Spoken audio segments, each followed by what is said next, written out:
El diagnóstico clínico de mononucleosis infecciosa por virus Epstein-Barr incluye fiebre y puntos suspensivos.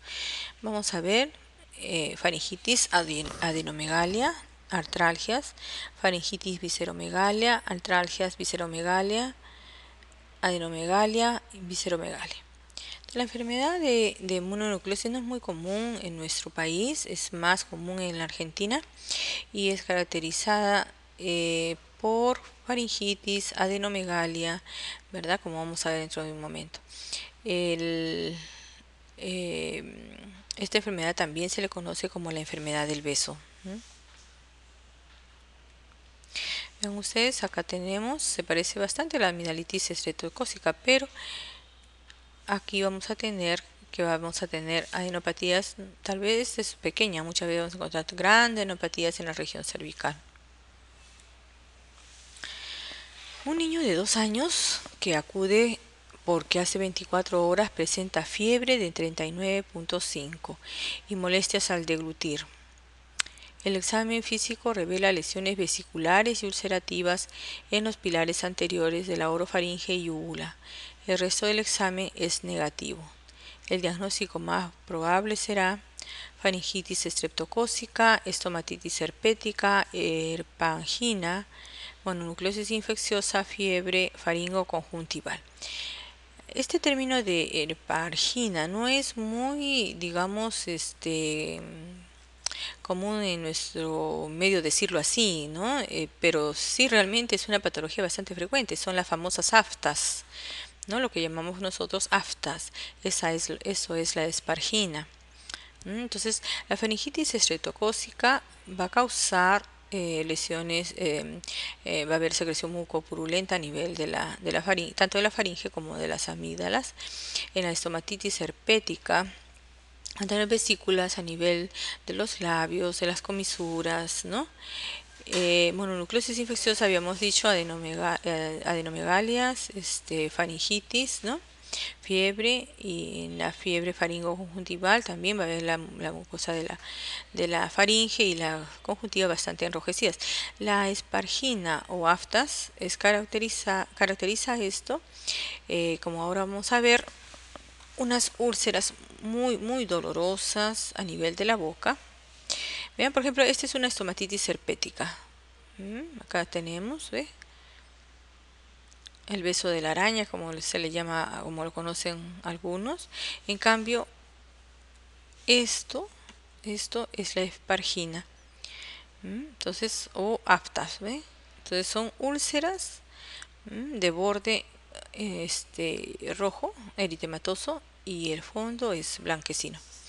Pueden verse aquí, lo tenemos en el labio, pero en la mucosa del labio, pero también puede salir a nivel de la lengua, del pilar anterior, del pilar posterior, de los carrillos, y como le digo, esto es muy doloroso, ¿no?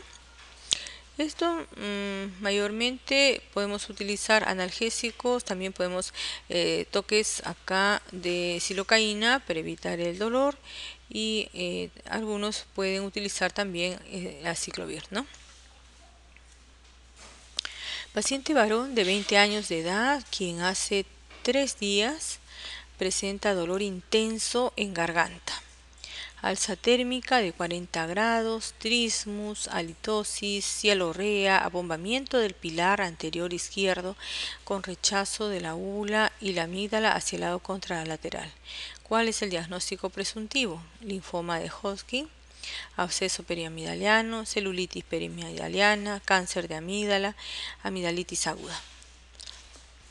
El cuadro que nos están describiendo acá prácticamente nos están hablando de un absceso periamidaliano. Un linfoma de Hodgkin no duele. Podemos encontrar una simetría de las amígdalas. Si ustedes se calzan, ¿no?, el guante y palpan la amígdala, va a encontrar que es algo dura, como la consistencia de un borrador. No va a haber trismus, el paciente abre muy bien la boca, a diferencia del absceso periamidaliano, donde sí va a haber, ¿no?, limitación en la apertura bucal y mucho dolor. El dolor es muy intenso. La celulitis periamigdaliana mayormente va a haber enrojecimiento de la amígdala, más no abombamiento de la amígdala. Cáncer de amígdala a veces lo menciona el paciente como sensación de cuerpo extraño, sensación de hincadas, y las lesiones son de tipo de superficie irregular, de tipo granulomatoso. La amigdalitis aguda, vamos a encontrar la amígdala enrojecida o también con secreción purulenta. Entonces aquí tenemos que estamos hablando del absceso periamigdaliano. Por ejemplo, aquí encontramos unas amígdalas hipertróficas, ¿verdad? Simétricas, casi simétricas, ¿no? Crípticas, de grado 4 porque ya casi están pegadas a la línea media. En cambio acá nos encontramos, mire, un buen abombamiento del pilar anterior, la amígdala casi ni se ve, acá está la úvula. Y si nosotros queremos hacer el drenaje, escogeremos la parte más abombada del pilar anterior. Anestesiaremos primero con silocaína tópica al 10%. Luego con una aguja gruesa ingresaremos y aspiramos. Si al aspirar encontramos que hay una secreción, ¿no?, medio amarillenta como tipo leche condensada, estaremos entonces acertando que esto es un absceso y luego haremos el drenaje. Un medicamento que va muy bien para este tipo de problemas es la clindamicina. El absceso periamigdaliano es una indicación para una amidalectomía.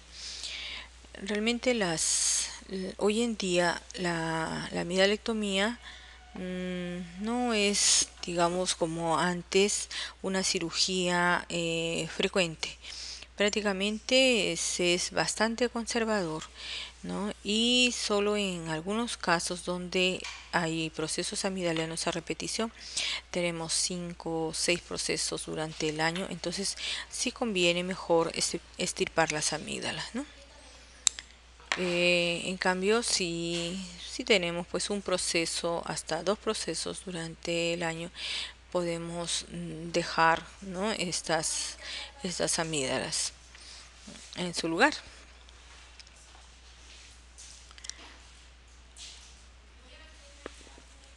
¿En qué caso está contraindicado el uso de la irrigación para extraer cuerpos extraños en el conducto aditivo externo? Bien, vamos a ver, acá hay varios cuerpos extraños: botón, una canica, goma de borrar, semilla, joyas. Un cuerpo extraño, todos estos que están acá, realmente no es una emergencia de retirarlas.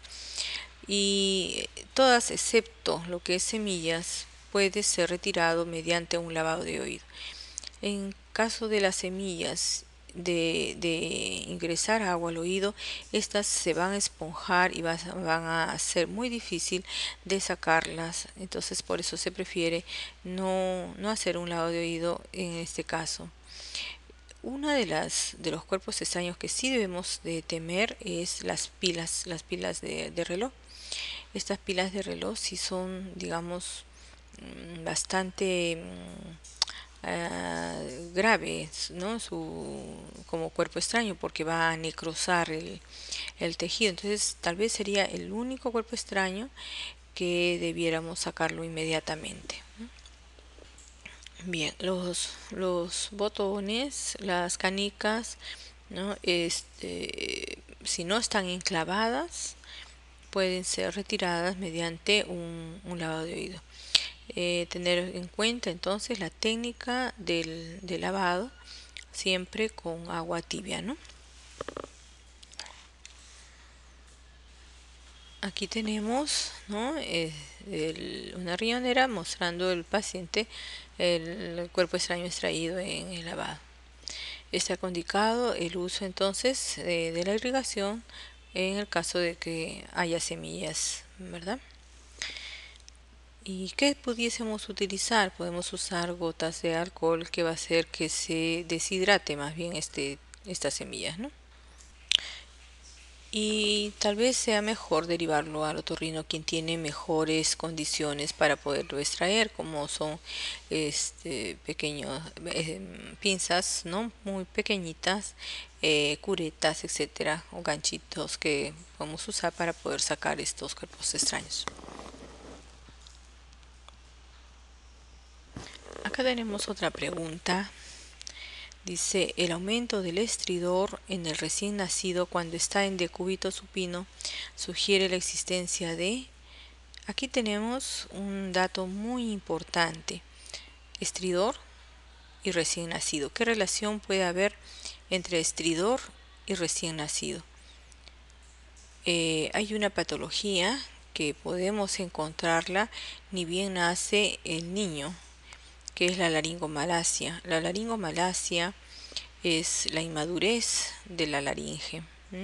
Entonces, esto es patología de recién nacido que va a desaparecer al año y medio o 2 años cuando ya la laringe está madura.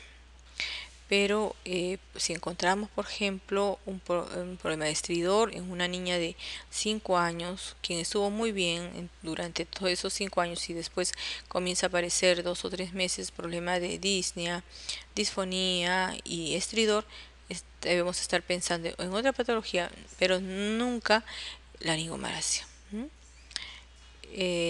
Síndrome obstructivo bronquial en un recién nacido. Realmente no es frecuente encontrar este tipo a menos que haya una aspiración del mecón, etcétera, ¿no? Laringotraqueitis más frecuente en niños más grandes, cuerpo extraño menos, salvo que alguien haya querido prácticamente eliminar este recién nacido. Los cuerpos extraños es más frecuente en niños de edad de 3, 4 años, que es la edad donde ya son bastante curiositos y todos se lo están echando a la boca. Entonces podría ser en esa edad de presentarse este tipo de problemas, ¿no? Fístula traqueoesofágica. Tampoco. Lo que sí podría ser estridor y recién nacido son bridas, sinequias, ¿no? Congénitas que pueden traer, ¿no? al nacer. Entonces esto se va a descartar mediante una laringoscopía. Es muy importante entonces hacer la laringoscopía, ¿no? Para poder ver realmente cuál es el problema. Si se trata de una inmadurez de la laringe, como el caso de la laringomalacia, o se trata de un problema anatómico que está produciendo la obstrucción. Entonces acá tenemos los niños, ¿no? Recién naciditos, y miren cómo está su epiglotis toda acartuchada, ¿no? No tiene, acá están los aritenoides, ¿no? Entonces no tiene esa rigidez que mayormente tiene ya una laringe, ¿no? Que está madura, ¿no? Acá tenemos otra pregunta. Paciente de 6 meses de edad, con tos seca, exigente, disfonía, precedida de secreción nasal acuosa, al examen estridor inspiratoria, al llanto. Frecuencia respiratoria 40 por minuto. El diagnóstico más probable es...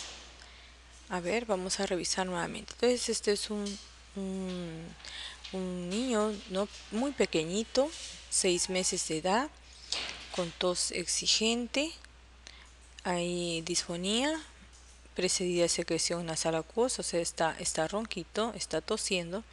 Al examen dice estridor inspiratorio y tiene una frecuencia respiratoria, el límite normal es 20 respiraciones por minuto. Acá, ¿no? La frecuencia respiratoria está totalmente elevada. Entonces el diagnóstico más probable es, de hecho, bueno, no está acá, pero si hubiera estado laringomalacia ya ustedes ya le estarían descartando, ¿verdad?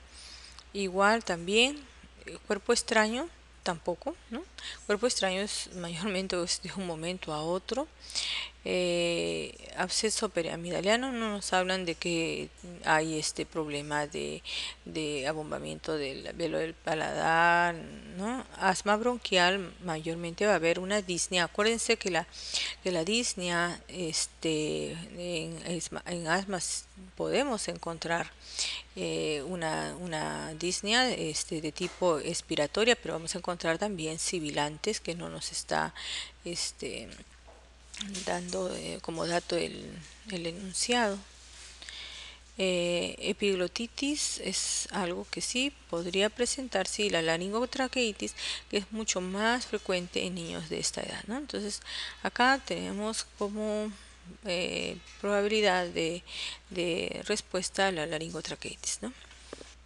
La laringotraqueitis mayormente son de tipo viral. Mayormente se le dice falso Krupp. El Krupp verdadero era bueno, hasta hace mucho tiempo la difteria, ¿no? Gracias a las inmunizaciones, prácticamente hoy en día ya no vemos difteria en nuestro medio, pero en ese entonces se caracterizaban por membranas blanquecinas que se situaban a nivel de la nariz, de la orofaringe, y cuando estas, digamos, se caían, obstruían toda la parte, digamos, glótica de la laringe, ¿no? La medicación que permite una mejoría rápida de un lactante con Krupp infeccioso grave es, vamos a ver, adrenalina e nebulización, dexametasona vía endovenosa, ambiente húmedo, antibióticos, el salbutamol en inhalación. Cualquiera de estas es permitido en un niño con un problema de Krupp, o sea, la laringitis viral, como habíamos hablado antes, ¿no? Pero algo que es bastante efectivo es la adrenalina en nebulización. ¿Cuál es la causa más frecuente de anosmia? Bien, vamos a ver que la nariz está, digamos, tapizada por un epitelio cilíndrico ciliado, pseudoestratificado cilíndrico ciliado, y no solamente es la nariz la que va a tener este epitelio, sino también aledaño está los senos paranasales. Entonces la nariz es el espejo de lo que está ocurriendo en los senos paranasales. Y es muy importante saber que estas cavidades neumáticas eh, tienen como función también producir ciertas cantidades de moco. Un moco que es en muy pocas cantidades, ¿no? Y que normalmente estamos tragándola diariamente conjuntamente con la saliva.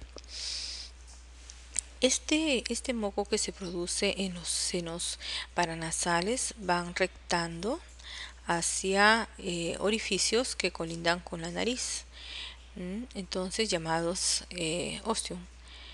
Entonces vamos a tener que los senos maxilares drenan a la nariz en el meato medio conjuntamente con el seno frontal y el seno etmoidal anterior.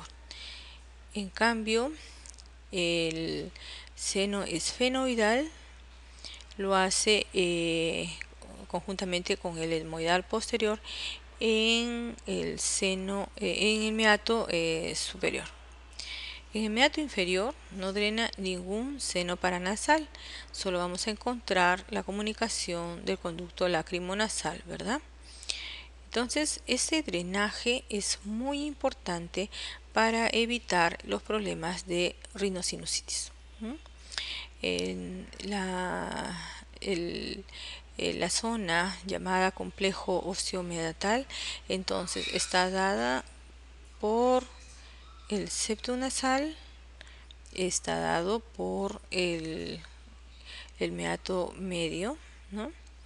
Y todo digamos, obstrucción a este nivel va a dar lugar a problemas de sinusitis, como habíamos dicho.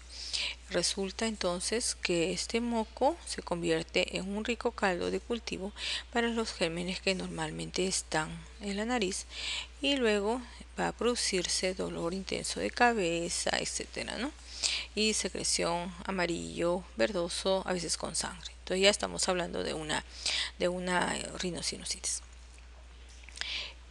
También vamos a tener que en la parte superior de la nariz tenemos un tejido olfatorio para que nuestra nariz pueda tener un buen contacto con las sustancias odoríferas, ¿no? Necesitamos que la nariz no esté inflamada, ¿m? Entonces tampoco es obstruida. Si yo tengo un paciente que está resfriado, pues de seguro va a tener problemas de disminución en la olfacción. Entonces, estas alternativas vamos a revisarlas. Tenemos rinitis, tabaquismo, meningioma del surco olfatorio, hipotiroidismo, hemorragia subaranoidea. Entonces acá la respuesta es fácil, ¿no? Tenemos rinitis, ¿no? Es la causa más frecuente de anosmia. Pero así como tenemos la anosmia, que mayormente se da en pacientes con problemas de rinitis alérgica, por ejemplo, que es muy común en nuestro medio, también vamos a tener la hiperosmia. La hiperosmia se da básicamente en las mujeres embarazadas, ¿no? Entonces vamos a tener que las causas de anosmia podemos encontrarlos en cualquier problema obstructivo de la nariz, como es poliposis nasal, tumores, ¿verdad?, benignos o malignos de la nariz, problemas de rinitis alérgica, resfriados. En todos ellos vamos a encontrar problemas de disminución de la olfacción. La rinitis alérgica, vamos a hablar un poco de esto porque es bastante frecuente en nuestro medio. La rinitis alérgica vamos a tener, digamos, que el diagnóstico básicamente es médico. Los libros dicen que también se pueden hacer exámenes de inmunoglobulina E, exámenes de hemograma para ver si hay eosinofilia, pero lo cierto es que una buena anamnesis y un buen examen clínico nos puede ayudar a hacer el diagnóstico diferencial, ¿no? Entonces vamos a encontrar que en la rinitis alérgica vamos a escuchar que nuestro paciente nos va a referir secreción mucosa transparente, estornudos, picazón, prurito, tanto ocular como nasal, a veces tos, dolor de garganta, secreción, nasofaringia, bastante incomodidad para dormir, insomnio, sienten que se le obstruye una fosa nasal, se ladean la cabeza y se destapa ese lado y se tapa el otro lado y vamos a tener una respiración de tipo basculante, ¿no? Lo que llamamos respiración basculante. Si nosotros observamos dentro de la nariz, vamos a encontrar que el tabique está central, no hay desviación del tabique y que los cornetes vamos a encontrar grados de aumento, si se quiere decir, de tamaño. Leve, moderado y a veces muy severo. Entonces, esto es muy importante para poder ver el tratamiento que vamos a indicar, porque de inicio el tratamiento que le vamos a dar de primera instancia debe ser los cuidados ambientales. Si un paciente es ama de casa, por ejemplo, y tiene relación con el uso de detergente, ácido muriático, lejía, etcétera, entonces mientras que no use un protector nasal o deje de hacer estas actividades, va a seguir inspirando, ¿no?, sustancias irritantes y la nariz va a ir defendiéndose produciendo harta cantidad de moco. También en el caso de los estudiantes, la mayoría de estudiantes gustan tener todos los libros dentro del dormitorio, que es otro factor también que puede condicionar a que el paciente pues no esté en un ambiente donde haya harta cantidad de esporas, de ácaros, ¿no? Y entonces también puede, digamos, exacerbarse sus síntomas. Evitar el uso de aerosoles, de talco, ¿no? Tapizones, es muy importante la parte ambiental, entonces, del paciente y saber qué actividades realiza. A veces el paciente es, digamos, es pintor, es carpintero, o zapatero, usa cola, usa pinturas, etcétera, que si no utiliza algún tipo de protector, pues va a desarrollar estos síntomas, ¿no? Es importante también definir si el problema es funcional o también hay algún problema anatómico. Muchas veces no solamente es la rinitis alérgica lo que tiene el paciente, sino también, además de la rinitis alérgica, tiene una desviación del tabique o el cornete está tan grande o hay poliposis nasal, que ya requiere sí de una intervención quirúrgica, ¿no? La rinitis alérgica, el tratamiento es médico, es crónico, va a ser posiblemente estacional o a veces perenne y depende de los síntomas que veamos para poder dar el tratamiento. Dentro del tratamiento, lo que mayormente utilizamos son antihistamínicos. Podemos usar con descongestionantes. Los descongestionantes, la mayoría de ellos son derivados de la pseudoefedrina, ¿sí? Y entonces esta combinación de antihistamínicos más pseudoefedrina va a hacer de que haya vasoconstricción y vaya a haber mejor permeabilidad de la nariz. Pero tenemos también que los efectos colaterales de la pseudoefedrina puede haber problemas cardiovasculares, entonces no debemos utilizar más allá de 7 a 10 días. Cuando se trata de pacientes embarazadas, pacientes hipertensos o pacientes muy pequeñitos, no se debe usar ningún derivado de la pseudoefedrina y podemos usar más bien la clorfenamina que está permitido en estos pacientes. Después de los 7 días podemos hacer uso de antihistamínicos como cetiricina, loratadina, desloratadina, o levocetiricina por espacios de unas 4 semanas. Dependiendo cómo van en los controles, entonces uno puede ir manejando la dosis de los antihistamínicos, el cual se puede usar como antihistamínico puro 2-3 meses, ¿no? Hoy en día tenemos la tendencia de usar antihistamínicos con más cantidad de tiempo, pero sí los que son de pseudoefedrina sí con un tiempo muy cortito. Hasta hace, digamos, un tiempo utilizábamos corticoides por vía oral, pero el problema era también de que hacía muy bien, claro, para estabilizaba la membrana y hacía muy bien para la rinitis alérgica, pero por otro lado teníamos efectos colaterales, entonces ya no utilizamos corticoides orales y si lo utilizamos es solo para 5 o 6 días, ¿no? La tendencia ahora es utilizar los corticoides endonasales. Los corticoides endonasales, que es muy importante advertirle al paciente que debe sonar la nariz, saber cómo colocar el dispositivo, cómo debe inhalar, son cosas muy importantes que se deben decir al paciente. Los corticoides endonasales tenemos budesonida, fluticasona, mometasona, los cuales van a ser usados por 1 mes, 2 meses, 3 meses, dependiendo de cómo está la evolución del paciente. Como les decía, una de las cosas que frecuentemente vamos a encontrar es que los cornetes están hipertrofiados y en un momento en que esta hipertrofia de cornetes no obedece ya al tratamiento convencional. Entonces el paciente debe ser referido para que podamos permeabilizarlo mediante una cauterización con radiofrecuencia. La cauterización con radiofrecuencia es muy diferente a lo que es cauterización con electrocauterio. Se ha ido variando a través del tiempo las técnicas del tratamiento de los cornetes. Como se sabe, los cornetes son una estructura de la nariz valiosísima. ¿Por qué? Porque a través de ellos el aire se va a calentar, se va a filtrar, se va a humedecer y van a estar en buenas condiciones para que nuestro organismo vaya bien.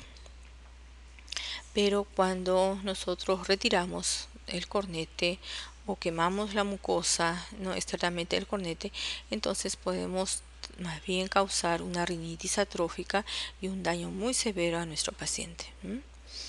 Existe lo que es la rinitis atrófica, la ocena, por ejemplo. Son costras amarillentas, malolientes, que prácticamente se van a formar a lo largo de la nariz, huelen mal y cada cierto tiempo tiene que estar el paciente haciendo sus duchas nasales para poder remover estas costras que después pueden ser muy sangrantes también y ser causa de pisasis, ¿no?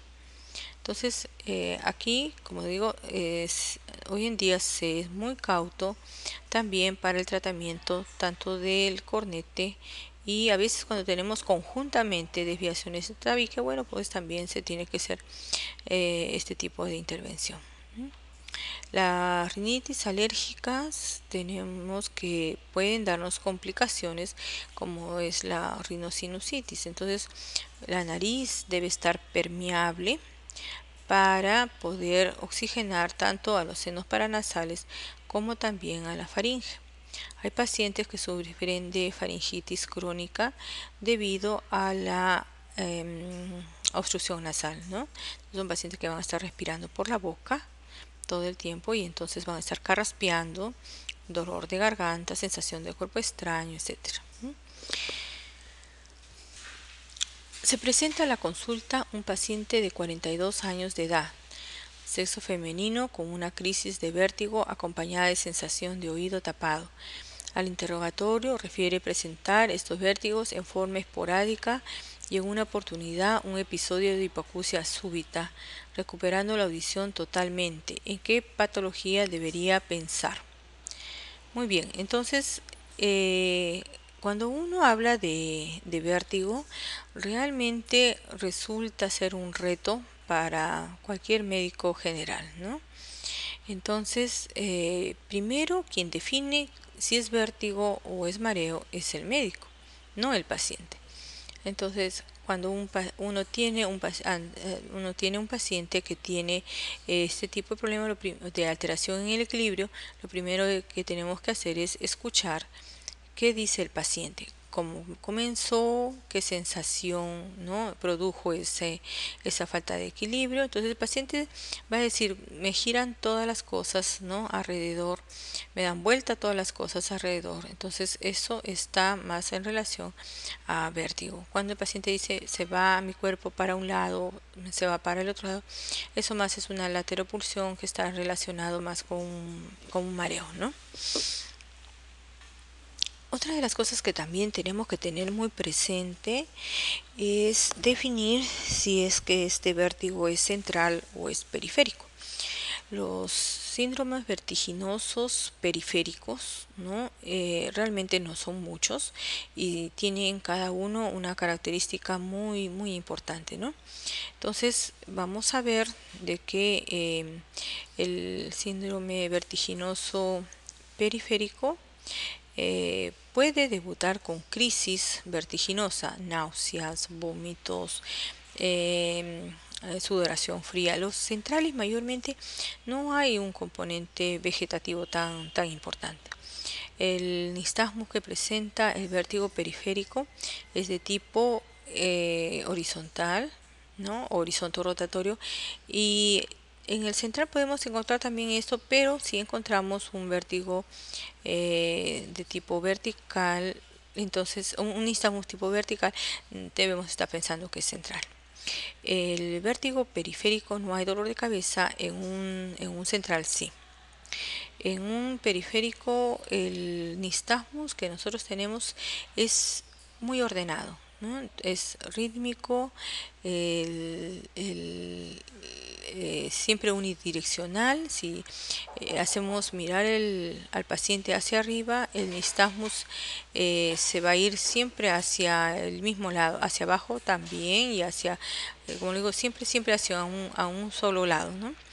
En cambio, el nistagmus central es multidireccional. El paciente mira hacia arriba, nistagmus se va a ir hacia arriba, y si mira hacia abajo también, si mira a los costados también, digamos, ¿no? Entonces, hacia el lado que mira el paciente, el nistagmus se va a presentar.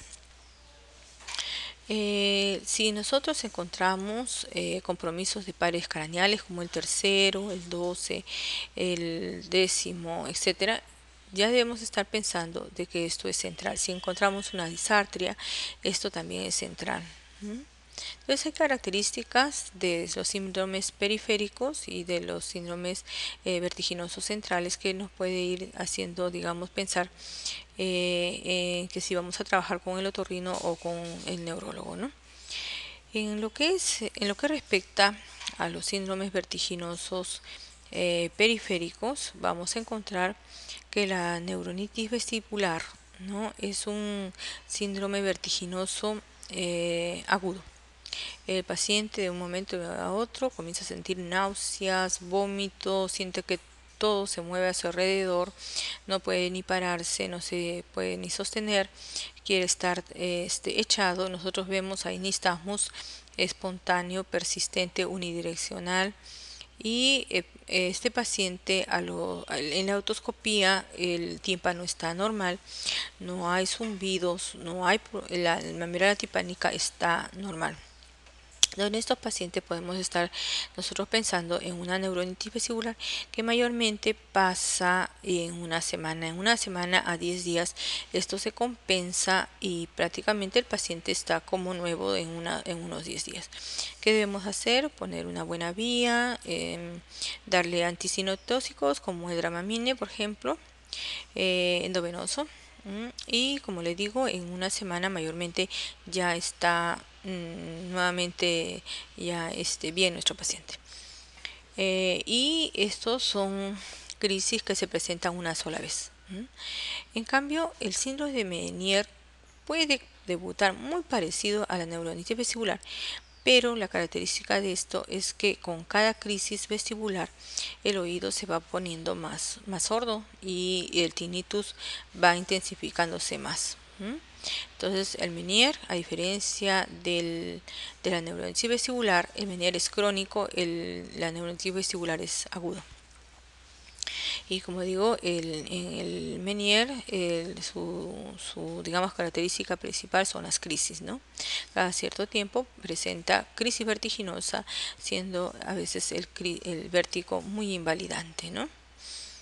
En lo que respecta al síndrome vertiginoso paroxístico venido, que es el más frecuente de todos, es aquel paciente que al levantarse bruscamente de la cama va a producirse vértigos, o al agacharse o al dar vuelta la cabeza hacia un lado va a presentarse también problemas de vértigos. No va a haber problemas de hipoacusia, no va a haber problema de tinnitus, la otoscopía está normal.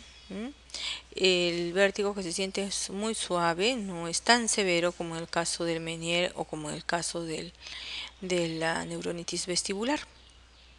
Y en este tipo de vértigo paroxístico benigno, ahí la causa principal son los otolitos que salen fuera de su saco, ¿no? Y van a estar dando vueltas, si se quiere decir así, en los canales semicirculares, ¿no? Entonces aquí sí es importante las maniobras de reposición de Epley, y sintomáticos si van bien estos pacientes, ¿no? Se tiene que hacer de todas maneras el diagnóstico diferencial con la insuficiencia vertebrovascular que se presenta sobre todo en los ancianos, ¿no? Neurinoma del acústico está considerado como un síndrome periférico, pese a que tiene características de un central, porque es un tumor, pero está dentro dentro de lo que es digamos todo, al menos sigue estando en la clasificación como causa de un problema periférico, ¿no? Y como decíamos hace un momento, el síntoma principal, a veces lo único que hay es el tinnitus unilateral, se presenta en personas jóvenes y más adelante puede haber hipoacusia y también puede haber vértigo, ¿no? Y acá uno de los exámenes valiosísimos para poder descartar de que haya algún problema de este tipo tumoral es la resonancia magnética. También podemos tener problemas de vértigos cuando tenemos causas de tipo metabólico. Por eso es muy importante que una vez que se haga la anamnesis, el cual prácticamente nos hace el diagnóstico del en el 80 al 90% y el examen físico es complementario en un 10%, debemos también pedir dentro de los análisis eh, glucosa, después descartar que haya hipo o hipertiroidismo, también ver si hay antecedentes de hipertensión, para ver si hay algún otro factor que puede estar dando también este origen a este problema, ¿no? Entonces aquí vamos a nuevamente a volver a leer la pregunta y vamos a ver algunas cosas em, pendientes, ¿no? Se presenta entonces dice a la consulta un paciente de 42 años de edad, de sexo femenino, con una crisis de vértigo. Crisis de vértigo. Entonces hemos dicho que crisis de vértigo hay dos entidades, que puede ser neurinitis vestibular y puede ser Meniere. Pero aquí también dice que está acompañado de sensación de oído tapado, o sea, hay hipoacusia y hemos dicho que en la neuronitis vestibular no hay problemas de hipoacusia, ¿no? Al interrogatorio refiere presentar, dice, estos vértigos en forma esporádica. Esto quiere decir que es un problema crónico, no están hablando de un problema crónico. Y en una oportunidad dice un episodio de hipoacusia súbita, recuperando la audición totalmente. Entonces, esto, digamos, la sordera súbita o hipoacusia súbita, eh, mayormente hasta el momento, bueno, puede ser una entidad que acompaña al Meniere, pero también hay sorderas súbitas per se, solas, que se presentan, ¿no?, en un paciente normal y de que de un momento a otro se le va la audición. Es muy importante entonces ver qué está pasando en su oído mediante la otoscopía. Si yo veo que el conducto está permeable, la membrana timpánica está nacarada, ¿no? No está congestiva, está normal. Entonces, lo primero que debo hacer es pedir una audiometría, ¿no? Entonces, en esa audiometría veré si realmente hay algún problema o no, sobre todo a nivel neurosensorial. Las hipoacusias, ¿no? La sordera súbita o hipoacusia súbita es neurosensorial y va a depender, el pronóstico va a depender de la audiometría. Cuanto más comprometida está la audiometría, el pronóstico será peor. Si digamos la hipoacusia es leve, posiblemente se recupere totalmente dentro de la semana del tratamiento, ¿no? Entonces, ¿en qué patología deberíamos pensar? Dice acá. Neuronoma del octavo par, presbiacusia, colesteatoma, enfermedad de Meniere, otoesclerosis. Aquí prácticamente el diagnóstico está cantado, es enfermedad de Meniere, pero vamos a hablar un poco acerca del resto de alternativas. ¿Qué es la otoesclerosis? La otoesclerosis es prácticamente una enfermedad de origen desconocido en el cual el estribo se suelda, si se quiere decir así, a la ventana oval. No es común en nuestro medio, ¿no? Es más común en la raza judía, en la raza blanca, en Argentina, por ejemplo, en Europa tenemos bastante cantidad de pacientes con este tipo de problemas, pero en nuestro medio realmente no es tan frecuente, ¿no? Es muy escasa la cantidad de pacientes que tenemos con este problema. La otosclerosis nos va a producir una hipoacusia de qué tipo? Conductiva. Y un examen valiosísimo que nos va a ayudar es la impedanciometría. La impedanciometría vamos a encontrar que el patrón digamos, ¿no?, del examen prácticamente es un cerrito diminuto muy pequeñito que apenas si se alza, ¿verdad?, en el timpanograma. Eso nos puede estar haciendo sospechar, ¿no?, de que podemos tener un problema de otoesclerosis. Y esto sí, también vamos a tener un examen de diapasones en el cual el RINE está negativo, el Weber se lateraliza hacia el lado patológico. Pongamos, si es el izquierdo, el Weber va a ser hacia el lado izquierdo, va a irradiarse hacia el lado izquierdo, y el Riné va a ser invertido o negativo en el lado izquierdo, ¿no? Enseguida tendremos que hacer un examen de audiometría y luego el examen de impedanciometría, el cual ya prácticamente nos está hablando de una autoesclerosis. Y la autoesclerosis, el tratamiento es quirúrgico. Se reemplaza el estribo con un pistón, de tal manera que pueda hacer juego de cadenas. En eso consiste, ¿no? En cuanto al colesteatoma, acá tenemos una perforación timpánica y un tejido medio blanquecino, vean ustedes, que está colindando con, hacia acá es la mastoides, ¿verdad?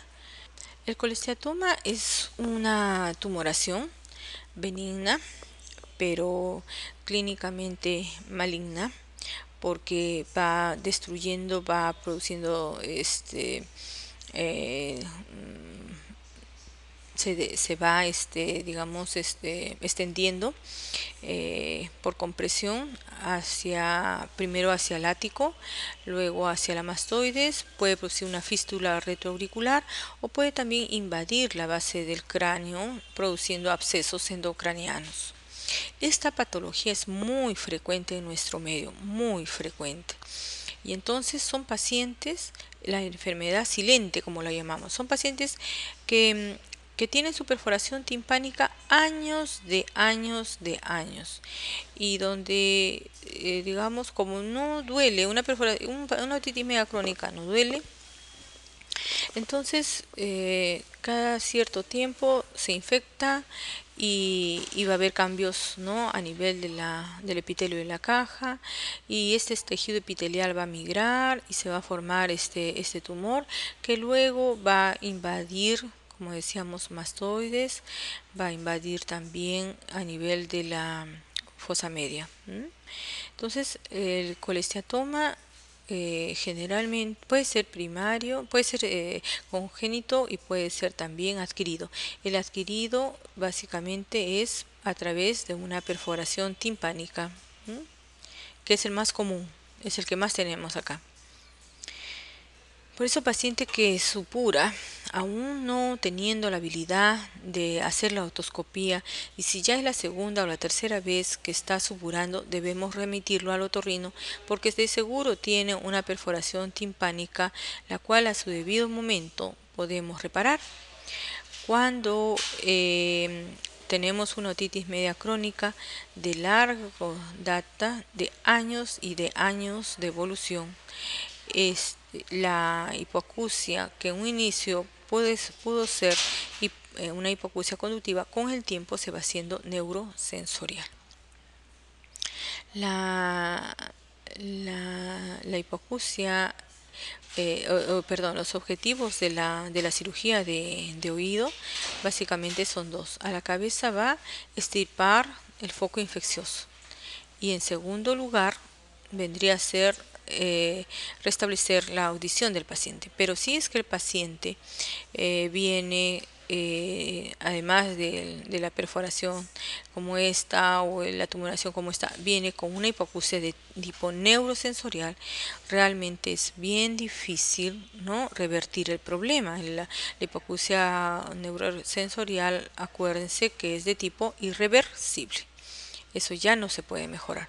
Entonces, si debemos hacer prevención y promoción de la salud, lo primero que debemos decir a nuestro paciente, si es ya la segunda vez o la tercera vez que está supurando, eso ya no es un problema de otitis media aguda, eso es un problema de otitis media crónica, y debemos de derivar a tiempo a nuestro paciente para que pueda ser intervenido quirúrgicamente.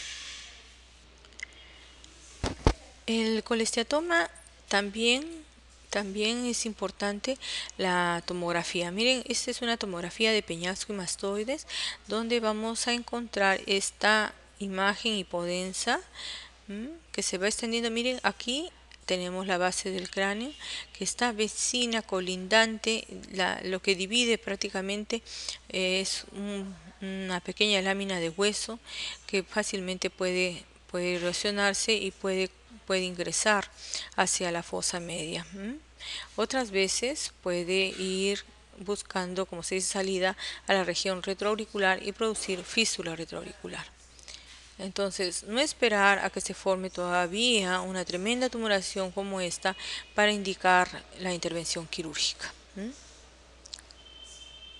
En cuanto a la presbiacusia, habíamos dicho que la presbiacusia es una enfermedad degenerativa de tipo fisiológica, ¿verdad?, que se produce en pacientes de mayores edades. Si es que yo encuentro, ahora la presbiacusia es una hipoacusia de tipo neurosensorial. Yo no puedo decir en un paciente que tiene 17 años, el cual viene con una hipoacusia neurosensorial, presbiacusia, ¿verdad? Pero sí puedo decir en un paciente de 60, 70 años que sí, bueno, si tuviera una hipoacusia neurosensorial, ¿no?, simétrica en ambos lados, puede estar pensando que es una presbiacusia. En cuanto al neurinoma del octavo par, esto es una tumoración, ¿no?, benigna, pero también clínicamente maligna, porque va, digamos, ¿no?, presionando a un resto de estructuras vecinas a él y va a producir todos los los síntomas que produce un tumor endocraniano, ¿no? Hablando ya de lo que es el Menier, ¿no?, que también resulta bastante frecuente en nuestro medio, encontramos que dentro de todo el oído interno va a haber un aumento de volumen de este líquido endolinfático, y la razón realmente no se conoce, no se sabe por qué se produce esto. Lo cierto es que este aumento de volumen, ¿verdad?, va a producir sensación de vértigo, hipoacusia y tinnitus. Debemos manejar este paciente, además de escuchar la anamnesis, debemos hacer todas las pruebas, ¿no?, vestibulares, como es el Romberg, como es el Lutemberger, como es las pruebas de indicación, pruebas vestibuloespinales, pruebas calóricas. Un examen que es bastante específico es la electrococleografía. Nos sirve bastante para poder básicamente darle el nombre y el apellido a esta enfermedad. Esta enfermedad, como habíamos dicho, llamada hidrops también, se le conoce como hidrops, básicamente es crónica. De inicio va a tener una hipoacusia conductiva, pero con el tiempo va siendo neurosensorial. Resulta ser muchas veces invalidante, generalmente es unilateral. Es raro ver un Menier que sea bilateral, generalmente es unilateral. Se maneja bien con la dieta, no debe hiposódica, a veces hay necesidad de dar diuréticos. La betahistina es un buen medicamento para este tipo de pacientes. Solo en casos que no revertiera y las crisis son invalidantes, entonces sí resulta ser muy importante hacer la infiltración, ¿verdad?, de sustancias dentro de la caja timpánica.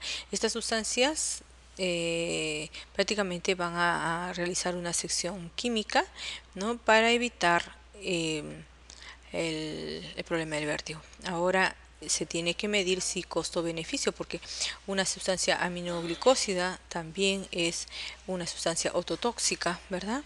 Pero a veces el paciente, digamos, tiene hasta temor de cruzar la pista, ¿no? Y entonces hay que sopesar costo-beneficio, ¿no? A veces prefieren estar un poco sorditos, como se dice, pero por lo menos este vértigo no le está molestando. Algo que es muy importante en este tipo de problemas es la parte emotiva, tanto para el síndrome vertiginoso paroxístico benigno como para la enfermedad de Menier. Resulta muy importante que el paciente esté emocionalmente tranquilo. Pacientes que tienen este tipo de problemas y están sometidos al estrés o están, digamos, ansiosos, esto va a despertar prácticamente nuevamente el problema y se va a agudizar más las crisis. Entonces eso es un círculo vicioso. El paciente tiene más estrés, más problema de vértigo, más zumbidos y prácticamente no sale del problema. Bien, hemos revisado, ¿no?